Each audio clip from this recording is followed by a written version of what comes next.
Hi guys, I'm Chris Pulligar. I'm one of the emergency physicians and a paramedic from Syracuse, New York, and I have my partner here. Hi Doc, I'm Gemma Bergman. I am a flight nurse and also an EMT here in Syracuse, New York. And today we're going to be talking about the Vascular Devices pre-existing protocol.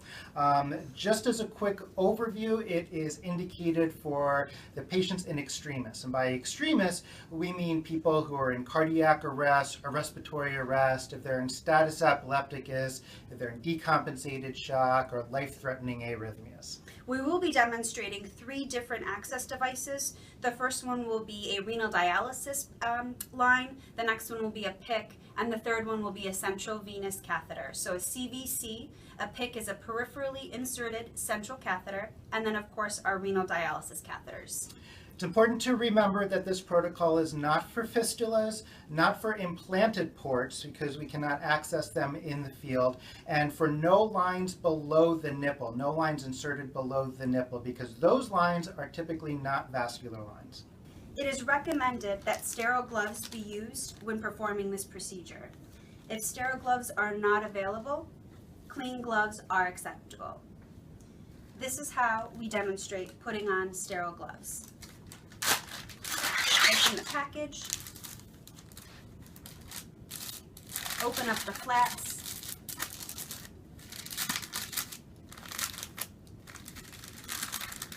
be sure to not touch the inside. There are flaps available. Pull the flaps straight out. Don with one hand the glove, put your hand in.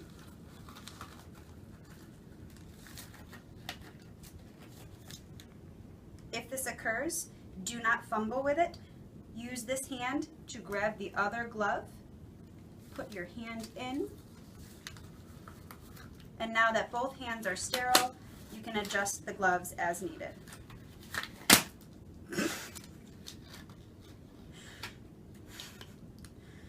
If that happens, you should absolutely don a pair of gloves. We will now be demonstrating how to access a dialysis catheter. As previously mentioned, if you do have sterile gloves, you should don them. For the purposes of this procedure, though, I will be using clean gloves. I'm gathering my equipment. It is recommended that you clean the injection site with iodine solution or a chlorhexidine wipe, and do not remove any catheters inserted, such as an anti-reflux valve. You should unclamp your lines. We have a blue line, and typically this would be a red line. I'm going to clean off the top of the catheter. It is important to remember that you should clean the top of the catheter as well as the sides, as bacteria can harbor all around. I'm going to attach a syringe, and I'm going to draw back fluid, and you should see blood.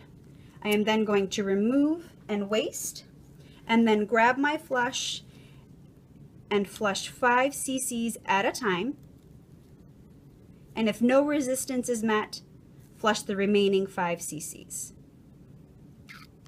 I will then clamp this line and then do the same thing on the other line.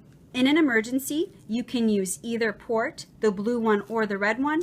Okay, this time we're going to talk about the CVC line, or the central venous catheter. Again, we're going to don our gloves. Ideally, we'll go ahead and put on the sterile gloves, but we can use clean gloves if necessary. The difference in this one is that this one is sutured in place, so it's important that if the tegaderm falls off, we put another tegaderm on it, because it's possible that if the tegaderm is not on, those sutures can break free and the line could potentially be dislodged. The procedure is going to be the same. So we're going to cleanse the port. We only have to use one port with ideally an iodine or a chlorhexidine swab. And then once we do that, we'll go ahead and access the anti-reflux valve here. As you notice that on the white port there is no clamp. So we'll go ahead and try to aspirate 10 cc's of fluid. Now, if we're unable to aspirate, and incidentally, it's most common to have difficulty aspirating in the white port, we can try another port instead. In this case, we see that we have a port that does not have the anti-reflux valve on it already. It's essentially capped off. Whenever we use this, it's important that we use the anti-reflux valve. So we can take one from our extension set here and just take it off the end of the extension set in order to use on this port. Now, it's important to make sure that this is still clamped when we unscrew this. Okay. Once we unscrew this, we can then put the anti-reflux valve in, trying to make sure that we keep this end sterile from the packaging. We can take the clamp off and then go ahead and draw back our 10 cc's of fluid to waste. This one draws back easily. And once this is done, we can waste that and go ahead and flush in the same manner as before. We're going to start with 5 cc's. And if that flushes easily, we can go ahead and inject the remaining 5 cc's into the line. Once we do that, we have the reflux valve on. We can then go ahead and utilize this port for an emergency. It's also important to remember that this is a CVC line, or a central venous catheter line, so all 3 of these ports will enter the venous circulation, and you can use any of the 3 ports to inject your medication in an emergency. As previously mentioned, for this procedure, if you do have sterile gloves, make sure that you put them on. For the purposes of accessing this central line, we're going to be putting on our clean gloves. We're going to be talking about a peripherally inserted central catheter, also known as a PICC line. This is a double lumen catheter, but they do come in single lumen as well. This is going to be the most common catheter that you see a patient go home with. And again, it can be either a single lumen or a double lumen. As Dr. Fulliger mentioned, if you do need to reinforce the tape because the sutures sometimes do come out, just place another tegaderm on the arm. We are now going to be cleaning our PICC line with either a iodine or chlorhexidine wipe. We're going to make sure we clean around and on top as well, because that is where the bacteria will be harbored. We will then grab a 10 cc syringe, attach it to the anti-reflux valve. We're going to unclamp our line, and we're going to draw back 10 cc's of fluid, and then we will waste it. We will then grab another 10 cc syringe, attach it to our anti-reflux valve, flush 5 cc's, and if it flushes okay, we will then infuse the other 5 cc's. This line is now ready for use. You are then going to do the exact same thing if it is a double lumen to the other line. Well, I hope that that was helpful for you. The important things, just to recap, is that this procedure is for paramedics only, and only for patients who are in extremis. So people who are in cardiac arrest or respiratory arrest or have life-threatening emergencies. And just to review, we did talk about three lines. We talked about our dialysis catheters.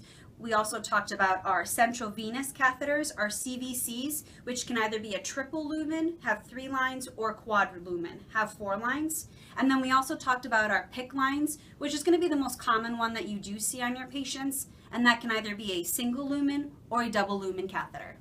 And remember, ideally, we would want to access these with sterile gloves, but they can be accessed with clean gloves. And when you're cleaning them, it's important to try to remember to utilize either an iodine wipe or a chlorhexidine wipe.